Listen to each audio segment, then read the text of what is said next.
काल के गाल में समा गया था, परंतु सूर्या था अभी। बिहारी जी थे, रत्ना जी थीं और काकी थीं, सभी को जीना था। काफ़ी सोच विचार करने के बाद बिहारी जी ने सूर्या को अपने साथ अपने घर चलने को कहा। सूर्या में अभी सोचने समझने की क्षमता नहीं थी।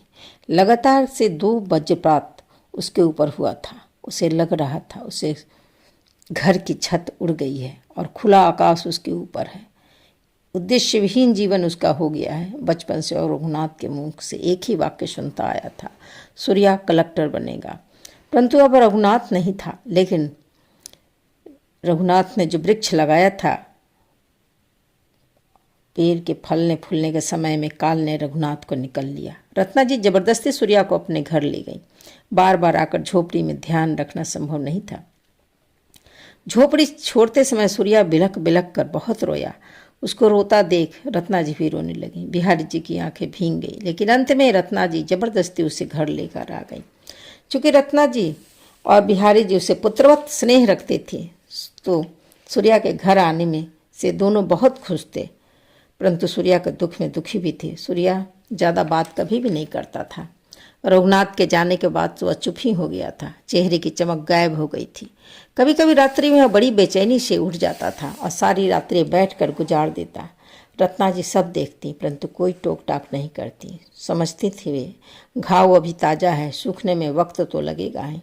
कई बार सूर्या बौराया सा शमशान घाट चला जाता और घंटों बैठा रहता। बिहारी जी खोजते हुए आते और कभी डांट फटकार और कभी बहुत प्यार से उसे समझाते। वे समझते थे सूर्या के दुख को। बचपन में जन्म देने वाली माँ ने उसे त्याग दिया और यौवन के शुरुआत में ही पालने वाले पिता को काल ने अपना ग्रास बना लिया। ईश्वर ने मौरी के रूप में एक माँ भी दिया तो वह भी कितना साथ निभाती। भगवान जाने इसके भाग्य में कितना दुख लिखा है, रत्ना जी कहती। बिहारी जी कहते कि जिस समय की भट्ठी में सूर्या जल रहा है, देखना एक दिन यह रत्न बनकर चमकेगा। वो सब तो ठीक है, लेकिन बच्चा कितना सहेगा। बिहारी जी गोविंद जी के पास भी गए। उन्होंने उससे स्वामी निलय के पास जाने को कहा। स्वामी निलय के आश्रय में बिहारी जी सूर्या के चलने को बोले, परंतु सूर्या ने मना कर दिया। विवश बिहारी जी खुद गए। आश्रम का परिवेश अत्यंत निर्मल था। फूस और बांस की बनी झोपड़ियाँ, उनमें लिपटे हुए बेल, हवन और धूप की सुगंध, आश्रम के बीच बीच में लगे आम्र पल्लव के पौधे, पानी के लिए कुएं की व्यवस्था, आश्रम में कई मोरों का समूह, कबूतर, खरगोश, गायें आदि सभी प्राचीन समय को याद दिलाती थी। कई कट्ठों में फैला आश्रम विद्यार्थियों और शिक्षकों से भरा हुआ था, परंतु साथ में आधुनिकता का भी पूरा समावेश था। हर विद्यार्थी के हाथ में एक लैपटॉप जरूर था। वे वही विद्यार्थी थे जो प्रतियोगी परीक्षाओं को पास करके आए थे। स्वामी जी से मिलने का समय संध्या आरती के बाद था। तब तक बिहारी जी पूरे आश्रम में घूमते रहे। बीच में आश्रम के सेवकों ने उन्हें चाय पानी भी पिलाया। नियत समय पर स्वामी जी मिले। उन्होंने धैर्यपूर्वक बिहारी जी की बातें सुनी। बिहारी जी ने सूर्या के न आने के लिए क्षमा मांगी तो निलय ने कहा, अभी उसके आने का समय नहीं हुआ है, लेकिन एक दिन उसे यहीं आना है। बिहारी जी समझ नहीं पाए। फिर स्वामी निलय ने कहा कि अभी उसे पढ़ाई के लिए दिल्ली भेजने का प्रबंध कीजिए, उसका भविष्य बहुत उज्जवल है।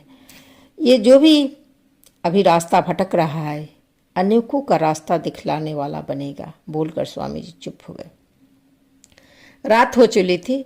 स्वामी निलय ने उन्हें आश्रम में ही रुकने का सुझाव दिया। दुर्गम पहाड़ी रास्ता, जंगली जानवरों का भय, तो बिहारी जी उस दिन वहीं रुक गए। उस दिन सूर्या दिन भर भटकता रहा। कभी झोपड़ी में जाता तो कभी शमशान वाले रास्ते पर चलता चला जाता। फिर कहीं बैठकर उस जगह को देखता जहाँ रघुनाथ का अंतिम संस्कार हुआ था। फिर उस जगह जाता जहाँ मौरी अग्नि में जलकर पंचतत्व में विलीन हो गई थी। कभी उन जलती चिताओं को देखता जो अभी अभी पंचतत्व में विलीन हो रही थी। उनके परिजन अपना अपना सिर घुटवा रहे थे। कुछ घाट के दुकान पर के ठेले पर जाकर पूरी और जलेबी उड़ा रहे थे। अजीब सा तारतम्य है। विराग है, परंतु साथ साथ लालसा भी है। राम नाम सत्य है, सबका यही गत है। एक कठोर वाक्य है, पर यह भी बस घाट तक ही सिमटता है। शमशान इस शाश्वत सत्य को धारण करता है। शमशान से बस एक कदम आगे फिर वही सांसारिकता, वही पर भोलापन, वही दौड़ भाग। हमसे बड़ा कोई नहीं। संसार दो बिंदुओं पर अपने परम सत्य पर खड़ा दिखता है और परिलक्षित भी रहता है, जब प्राणी का जन्म होता है, और दूसरा जब इंसान की कपाल क्रिया होती है, लाठी या बांस से जलते हुए कपाल पर प्रहार होता है, सारी सामाजिकता वही समाप्त हो जाती है। जाओ, तुम हमसे परे रहो। शरीर से आत्मा किसी निकली और शरीर मिट्टी, कोई मोह नहीं, कोई माया नहीं। 1 घंटे बाद क्या जाओगे? इसके बदले अभी निकल जाओ। सारी चतुराई, सारा ज्ञान, सारी धन दौलत बस यहीं पर है, बस यहीं पर है। सूर्या बुदबुदाया। तो फिर क्यों फंसना? अंधेरा हो रहा था। सूर्या को पता था बिहारी जी आश्रम गए हैं, आज कोई नहीं आएगा खोजने, परंतु रत्ना माँ जरूर परेशान होंगी। दादी काकी से भी भेंट नहीं किया उसने। सोचते हुए बिहारी जी के घर की तरफ बढ़ चला। अब वही बसेरा था उसका। समय सब कुछ सिखाता है, समय से बड़ा शिक्षक कोई नहीं है। वही समय अब सूर्या का शिक्षक था। उसे अब किसी से गिला शिकवा नहीं था, लेकिन मन बड़ा उचाट हो गया था। घर आकर उसकी नज़र किताबों की अलमारी पर पड़ी। देखा एक लिफाफा पड़ा हुआ है। खोला तो डीयू का सिलेक्शन की सूचना थी। ओह, तो यह तो भूल चुका था। जब स्कूल के कई छात्र इस फॉर्म को भर रहे थे तो उसने भी यूं ही भर दिया था। चूँकि इसका टेस्ट भी स्कूल में ही हुआ था तो अन्य छात्रों की भांति एक एक रूटीन टेस्ट के समझ कर दे दिया था। परंतु अब उसका सिलेक्शन डीयू में हो चुका था। वह थोड़ा खुश हो गया और अपनी वह खुशी को बांटना चाहता था।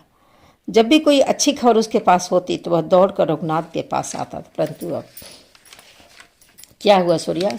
दरवाजे पर रत्ना जी थीं तो लिफाफा रत्ना जी की तरफ उसने बढ़ाया।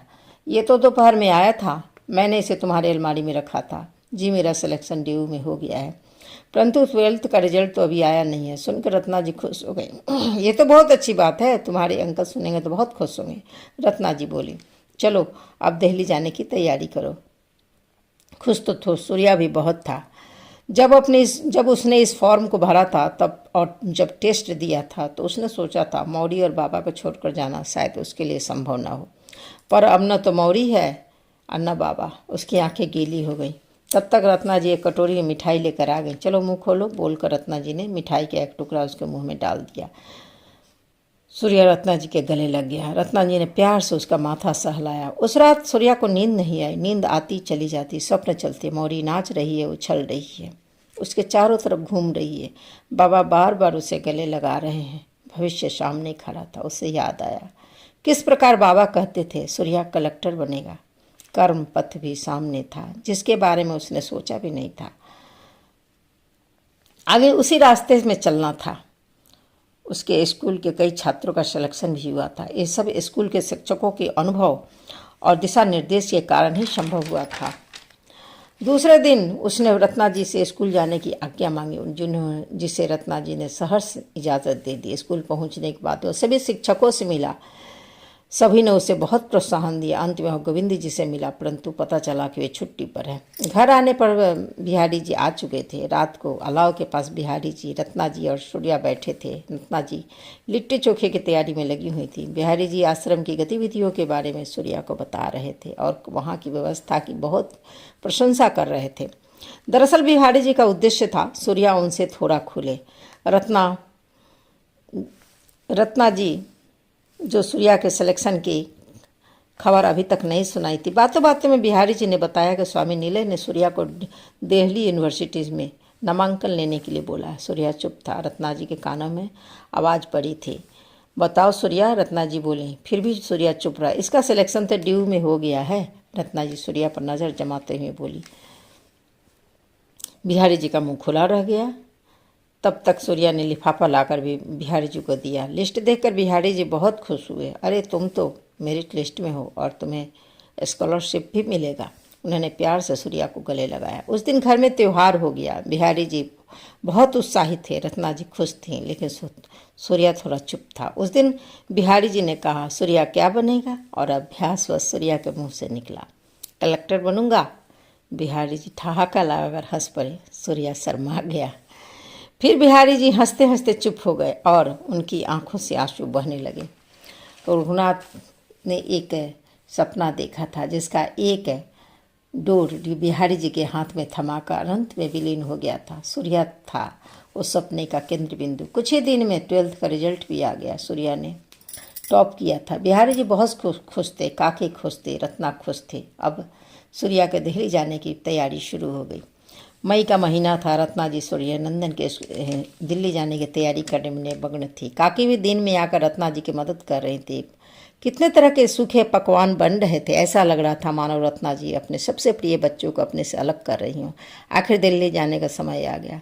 सूर्या एक बार अपनी झोपड़ी में घूम आया, फिर चाबी रत्ना जी के हाथ में थमा दिया। काकी का पैर छूकर प्रणाम किया। काकी ने उसे गले लगा लिया और फूट फूट कर रोने लगी। फिर आंचल के छोरे बंधे कुछ सिक्के निकाल कर उसके पॉकेट में डाल दिया। बिहारी जी सूर्या को लेकर चले। स्टेशन तक रत्ना और काकी भी आई। ट्रेन चल पड़ी। 17 साल का सूर्या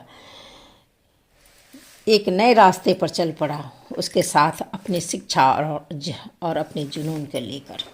उसके जाने के बाद रत्ना जी उसके कमरे में व्यवस्थित करने लगी। देखिए, रामायण जी यूं ही अलमारी में पड़े हैं।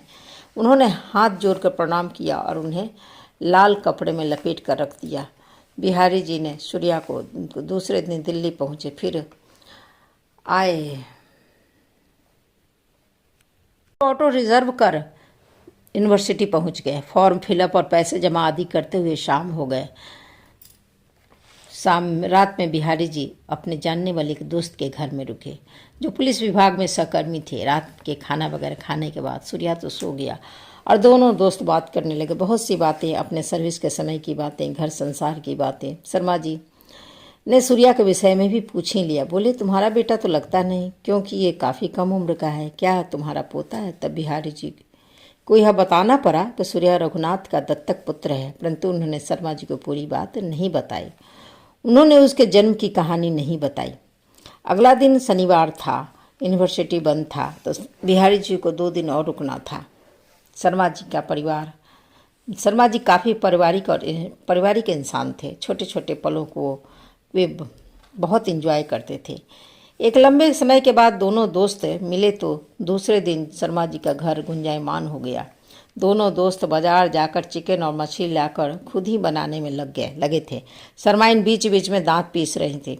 सब भ्रष्ट करके रख देंगे, पूजा पाठ सब बर्बाद कर देंगे। वे किचन में भी पहरेदार के जैसे खड़ी थी और बेचारे शर्मा जी को डांट पड़ रही थी। शर्मा जी की 2 पुत्री रत्न थे।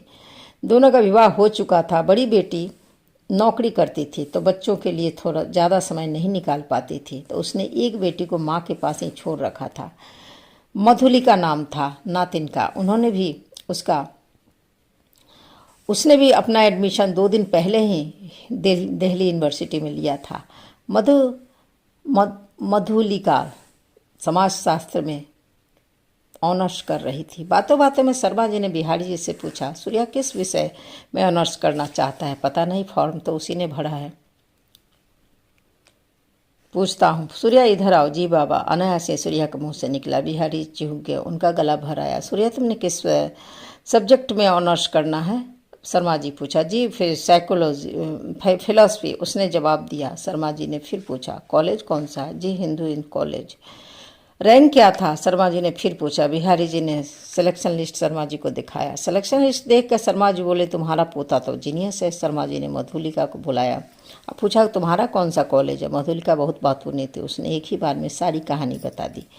उसने गर्व से बताया, लेडी श्री राम कॉलेज, ये बेस्ट कॉलेज है। मेरे स्कूल में केवल मेरा ही सिलेक्शन हुआ है। मेरी सारी दोस्त जल रही हैं। दुनिया जले तो जले, मैं तो चली अपने लेडी श्री राम कॉलेज। कहते मधुलिका ठमकने लगी और शर्माइन टोकी, बस बस बहुत हो गया, ज़्यादा नाचने की ज़रूरत नहीं है। लेकिन उसने मधुलिका ने फुल साउंड में म्यूजिक लगाया और वहीं हॉल में नाचने लगी। मधुलिका हवा का एक चंदन झोंका थी, जिसके सुगंध से सारा घर सुवासित रहता था। 2 दिन बीत गए। बिहारी जी सूर्या को व्यवस्थित कर चुके थे। संजोग से उसे कॉलेज के कैंपस में हॉस्टल में जगह मिल गई।